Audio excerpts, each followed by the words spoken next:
What's going on, y'all? Welcome to the channel. In today's video, I'm going to tell you why and how you should add heat shrinking tube to your Whopper Plopper. Let's go. For me, the Whopper Plopper is a fantastic lure, but I think it has a flaw.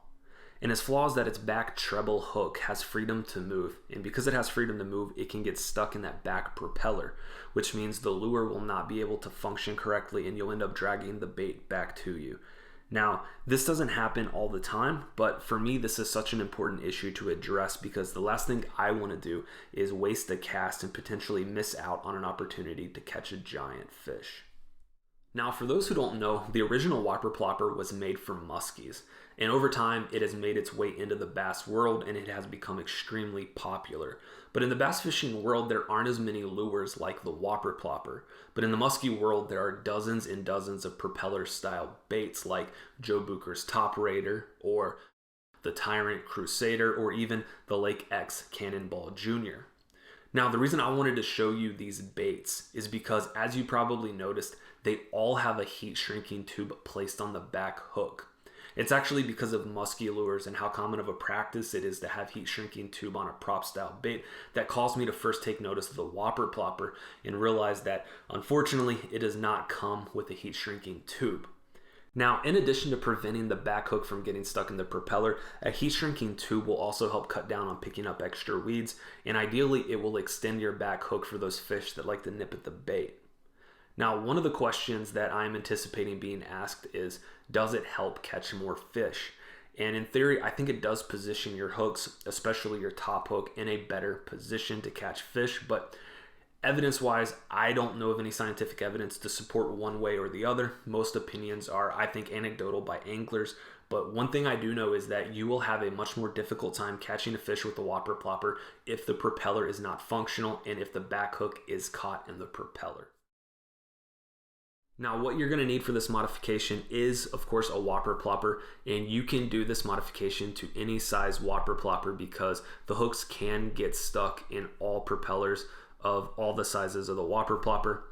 The second thing you're going to need is heat shrinking tube. You can find this at your local hardware store. I ordered a kit from Amazon, and they do come in both black and clear. I use black, it doesn't bother me, but if you want to see through and see what's going on the other side, you can get clear. Now, when ordering or purchasing your heat shrinking tube, make sure your heat shrinking ratio is 3:1. You want it to be large enough to fit over the split ring and hooks, but also shrink tightly enough around the hook, split ring, and wire. Now, as for diameter, it will depend on the Whopper Plopper size, and I will leave a cheat sheet in this video and in the description as a guide for you. The third thing you're going to need is split ring pliers. You can use any. I have a cheap pair that I use, and it works perfectly well. The next thing you're going to need is a scissor or knife to cut your tubing, and the last thing is you're going to need a lighter or a heat gun. Okay, so let's get started. First, I need to remove the split ring with the hook attached from the lure. Next, I'm going to take the shrink tube and cut it to the appropriate size. And what I'm trying to do here is cover or connect part of the hook, the split ring, and the end wire. And this is going to create a 3-piece chain that will eventually be locked into a fixed position. Now, if you don't want to use my measurements, just make sure to leave room to access the split ring because you're going to need to reattach that split ring back to the lure. And also make sure you don't cut your tube too long and cover that bead on the Whopper Plopper because that bead needs to freely spin. Now that I cut my tube, I'm going to place it over the hook and split ring that I detached from the bait. All right. Now that we have the tube over the hook and the split ring, I'm going to slide the tube all the way back as far as it can go, and I'm going to reconnect the split ring to the inline wire of the bait. And one thing to remember while doing this is make sure that that single hook is on top when you're reconnecting the split ring to the bait, because you want that single hook on top and the other two on the bottom, because not only is it going to position your hook for better and optimal hookups, but it's also going to help your bait from rolling on its side. So there's a balance factor here. So make sure you have it in the right position, or otherwise you're going to have to take it off and do it all over again. Okay, now that we have reconnected the split ring to the back of the Whopper Plopper, we're going to take that tube that's on the hook and we're going to slide it towards the Whopper Plopper. And our finish line is going to be that tag in wire that they clipped. And we got to make sure that we don't go any further than that because we can't cover that bead because that bead needs to freely spin.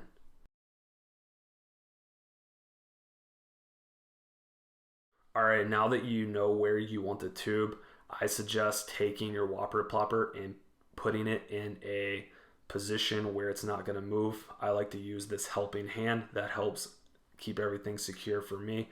If you don't have one of these, you can use a pair of pliers and hold your Whopper Plopper.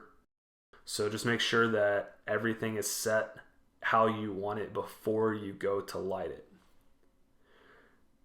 Once you're all set and you have the tube in position, you're just going to take the lighter and you're going to heat it up the heat shrink tube from underneath. I like to start on the bottom because I think it forms a little bit of a base, and then I'll go up from there. As you're lighting the tube is going to shrink and it will restrict a little bit. It'll probably move away from that finish line or that tag in, but that's okay.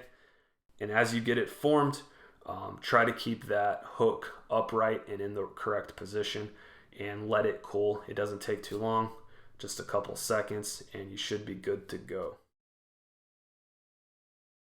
Well, that's going to do it for this video. Make sure you check out the cheat sheet on the screen and in the description. If you like this video and you want more, please hit that like button and subscribe. As always, thanks for watching.